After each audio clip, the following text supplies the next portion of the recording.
In the dusty plains of Central Asia, the year was 1979, and the air carried the faint scent of impending change.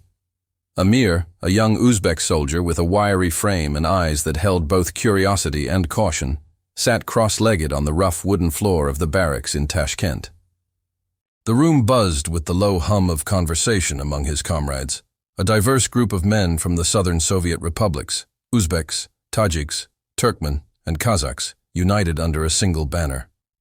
They were part of the newly formed 154th Separate Spetsnaz Detachment, a unit that would soon earn the nickname Muslim Battalion due to its unique composition. The Soviet military had crafted this elite force with a deliberate purpose: to leverage the soldiers' linguistic skills, cultural familiarity, and Islamic heritage to blend into the Afghan landscape as the Kremlin prepared to intervene in a brewing conflict south of the border.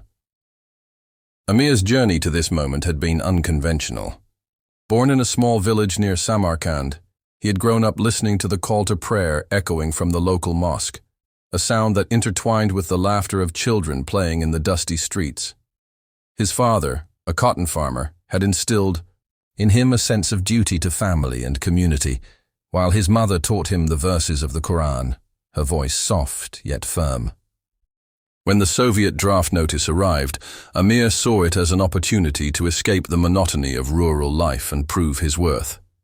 His fluency in Persian, a skill honed through trade with Afghan merchants, and his physical agility caught the eye of recruiters.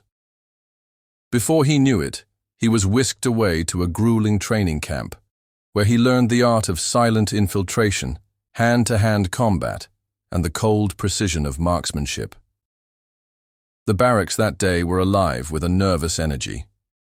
The Soviet leadership had been watching Afghanistan with growing concern as the communist government of Nur Muhammad Taraki struggled to suppress a rising tide of Islamist insurgency. Taraki's land reforms and secular policies had alienated the rural population, and the Mujahideen, fighters fueled by faith and tribal loyalty, were gaining ground. The Kremlin saw an opportunity to secure its southern flank, and the Muslim Battalion was to be the vanguard of this covert operation.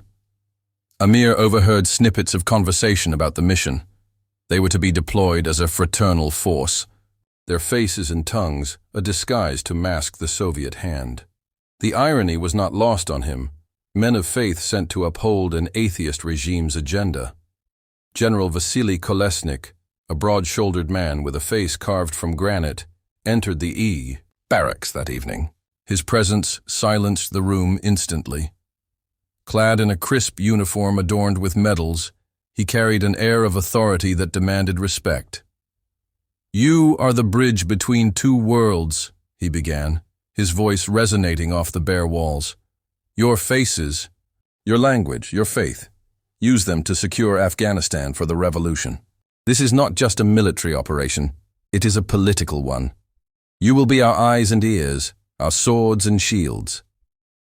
His words were met with a mix of pride and unease among the soldiers. Amir felt a swell of patriotism. He had been chosen for something greater, but the weight of his dual identity tugged at his conscience. How could he reconcile his Muslim upbringing with the Soviet cause? The training intensified in the weeks that followed. The battalion was drilled in the art of deception, learning to mimic Afghan dialects and customs. They practiced night marches through the arid steppes, their boots kicking up clouds of dust that clung to their sweat-soaked uniforms. Amir excelled in these exercises, his quick thinking and agility earning him the trust of his superiors. He formed bonds with his comrades: Rashid, a lanky Tajik with a sharp tongue and a knack for storytelling, and Omar, a burly Turkman whose strength was matched only by his gentle demeanor. Together, they navigated the physical and emotional rigors of preparation, their laughter a brief respite from the looming uncertainty. The call to action came on a frigid night in December. Under the cover of darkness, the battalion was airlifted to Bagram Airfield, the Soviet Union's foothold in Afghanistan. The roar of the helicopter blades drowned out Amir's thoughts as he gripped his AK-74, the cold metal a stark contrast to the warmth of his breath. Landing on the tarmac, he was struck by the stark beauty of the Afghan landscape.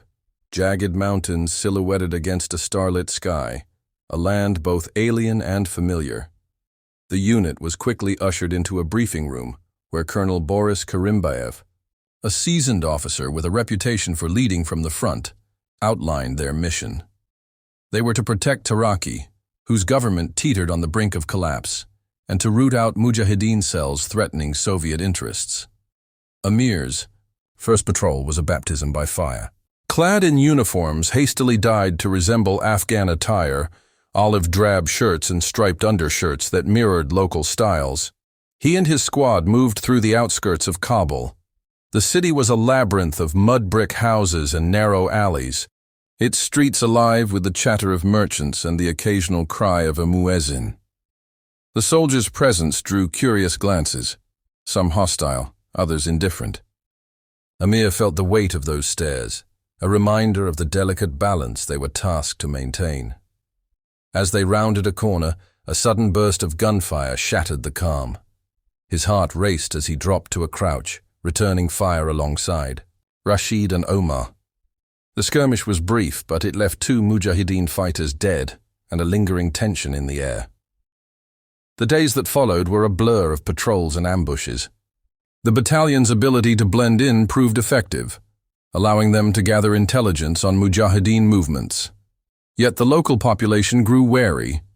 Whispers of Soviet aggression spread, and the soldiers' Muslim identity became a double-edged sword, trusted by some, suspected by others. Amir found himself grappling with these dynamics. During a rare moment of rest, he sat with his squad against a stone wall, their laughter echoing as they shared stories of home. The photograph captured that fleeting peace, Amir in the front row, his arm around Omar, while Rashid leaned against him, their faces etched with exhaustion and camaraderie. The political landscape shifted abruptly with Taraki's overthrow by Hafizullah Amin in September 1979. The battalion's mission evolved overnight. Amin, though a fellow communist, was seen as unreliable by Moscow, and the Kremlin ordered his removal. Operation Storm 333 was set in motion, a daring plan to storm the Tajbek Palace and install a more compliant leader. Amir, now a squad leader after proving his mettle in earlier engagements, was thrust into the heart of the operation. The night of the assault was etched in his memory. The cold bite of the wind, the clatter of boots on the palace grounds, the flash of gunfire illuminating the night. As they breached the palace walls, Amir led his men with a mix of fear and determination. The image of a soldier mid-leap, reminiscent of the photograph, came to life as Ivan, a Russian officer attached to their unit, vaulted over a barricade to tackle an Afghan guard. The chaos was unrelenting. Bullets ricocheted off stone, shouts filled the air, and the scent of gunpowder mingled with the dust. Amir's squad fought their way to the upper floors, where Amin's guards made their last stand. The operation succeeded, but the cost was high.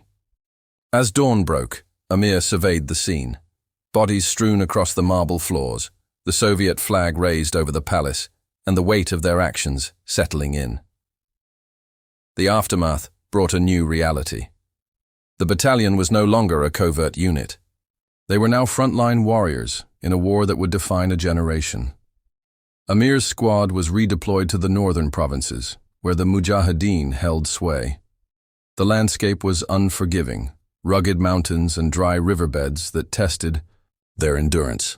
Each mission brought them closer to the enemy, yet farther from the ideals they had been promised. The photograph, taken during that brief respite in Kabul, became a talisman for Amir, a reminder of the unity and hope that had once bound them. As the war loomed larger, he knew their journey was only beginning, a path fraught with sacrifice and the search for meaning in a conflict that blurred the lines between faith and duty. In the quiet moments, Amir reflected on the words of General Kolesnik. They were indeed a bridge, but one stretched thin over a chasm of conflicting loyalties. The call to duty had brought him to this land, but it was the bonds with his comrades and the echoes of his heritage that would guide him through the storm ahead. The Muslim battalion, forged in the crucible of war, stood at the threshold of a decade-long struggle, their story unfolding against the backdrop of a nation in turmoil. As the first snowstorm of the season battered the outpost, Alexei and his comrades worked together to secure the buildings, their teamwork a dance of efficiency honed by training. The wind howled outside, a relentless force that rattled the walls, but inside, the unit found strength in their unity.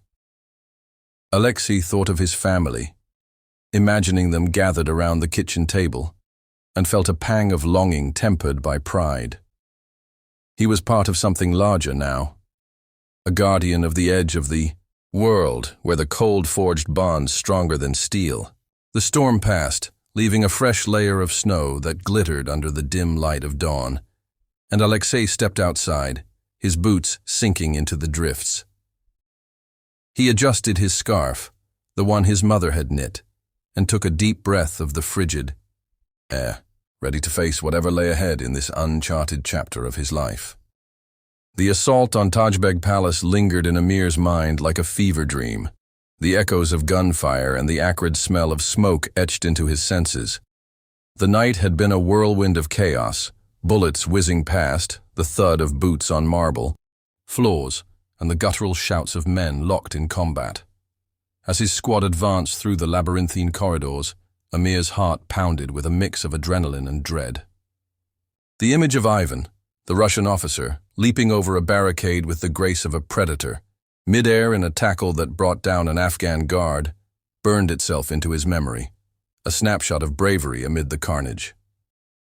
By the time the palace fell and Hafizullah Amin lay dead, the Muslim battalion had proven its worth, but the victory was bittersweet. 14 of Amir's brothers-in-arms were lost, their bodies carried out under the pale dawn light, their blood seeping into the Afghan soil as a grim testament to the cost of their mission. The aftermath brought a shift in their role. No longer a covert unit tasked with deception, the battalion was thrust into the forefront of the Soviet-Afghan War, a conflict that would stretch across a decade and leave scars on both sides. Stationed in the northern provinces near Kunduz, Amir and his comrades faced a landscape as unforgiving as the war itself. Jagged mountains that loomed like silent sentinels, dry riverbeds that cracked under the sun, and villages nestled in valleys where danger lurked in every shadow. Their days were a relentless cycle of raids on Mujahideen strongholds, ambushes in the high passes, and inspections of caravans suspected of smuggling weapons from Pakistan. The weight of their rifles grew heavier with each mission, their uniforms stained with dust and sweat, their spirits tested by the endless horizon of conflict. The local population, initially confused by the sight of Muslim faces in Soviet uniforms, began to turn hostile as the war's toll mounted. Amir remembered the first time they entered a village near Baglan, a cluster of mud brick homes with children peering from doorways, their eyes wide with curiosity. The elders greeted them cautiously, offering tea as a gesture of hospitality, unsure whether these soldiers were liberators or invaders. But as Soviet airstrikes leveled nearby hamlets and the Mujahideen's propaganda painted the battalion as traitors to Islam, that hospitality curdled into resentment. Stones were thrown during patrols, and whispered curses followed them like a shadow. Amir felt the sting of this rejection deeply. It was as if his heritage, once a bridge, had become a chasm separating him from the people he was meant to understand. The battalion's reputation grew, fueled by their tenacity and the strategic advantage of their cultural familiarity. They conducted operations with a precision that earned them the grudging respect of their Soviet commanders, but the casualties mounted with each engagement. In a particularly brutal ambush in the Panjshir Valley in 1982, Amir's squad was caught in a crossfire as Mujahideen fighters descended from the cliffs above. The air was thick with the crack of rifles and the whistle of RPGs, and Amir watched in horror as Omar, his Turkmen comrade, took a bullet to the chest. The big man's fall was silent, his strength extinguished in an instant, and Amir's cries were lost in the din as he dragged Omar's body to safety. That night, under a sky streaked with smoke, Amir sat with Rashid, the two of them silent except for the occasional sob, the weight of their losses pressing down like the mountains around them. Back in the Soviet Union, the war's human cost began to stir unrest. Riots broke out in Almaty in 1986, sparked by the return of zinc coffins, the sealed metal caskets carrying the bodies of fallen soldiers. Families demanded answers, and the Muslim battalion, though celebrated for its valor, became a symbol of the regime's entanglement in a distant quagmire. Amir received letters from home, his mother's handwriting trembling as she described the protests and the growing fear among the villagers. The disconnect between the battlefield and the homeland gnawed at him, fueling a quiet rebellion within. He began to question the Soviet narrative of liberation, the propaganda that painted the Mujahideen as mere bandits. Were they not also Muslims, fighting for their beliefs as he had once been taught to value his own? This internal struggle crystallized during a rare ceasefire in the Panjshir Valley. Amir's unit was tasked with securing a temporary truce to allow humanitarian aid to reach a besieged village. It was there, amid the rubble and the wails of the wounded, that he met Ahmad Shah Massoud, the legendary Mujahideen commander known as the Lion of Panjshir. The meeting was unplanned. Amir had been sent to negotiate a safe passage for a medical convoy when Massoud emerged from a tent, his presence commanding yet serene. Over a cup of green tea the two men spoke, their conversation a delicate dance of suspicion and understanding.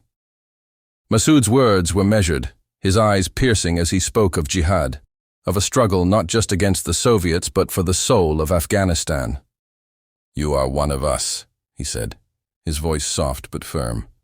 "Why do you fight for those who deny your God?" Amir was shaken. The encounter stirred memories of his childhood, of the mosque where he had prayed, of the stories his grandfather told of resistance against foreign rule. He returned to his unit with a turmoil he could not voice, his faith and duty clashing like storm clouds on the horizon. Colonel Boris Karimbayev, a man who had led the battalion through its darkest hours, noticed the change in Amir's demeanor. The colonel, a gruff but perceptive leader, pulled him aside one evening as they watched the sun dip behind the mountains. "War tests us all," Karimbayev said, his voice low. "You carry a burden I cannot lift, but I see your heart. Keep it close." The words offered no resolution, only a tacit acknowledgement of the moral maze they navigated. The war pressed on, its rhythm dictated by the seasons and the ebb of Soviet resolve. In 1984, the battalion was deployed to support a major offensive in the Kunar province, a region notorious for its Mujahideen strongholds. The operation was a grueling affair, with Amir's squad scaling cliffs under enemy fire, their breath visible in the frigid air.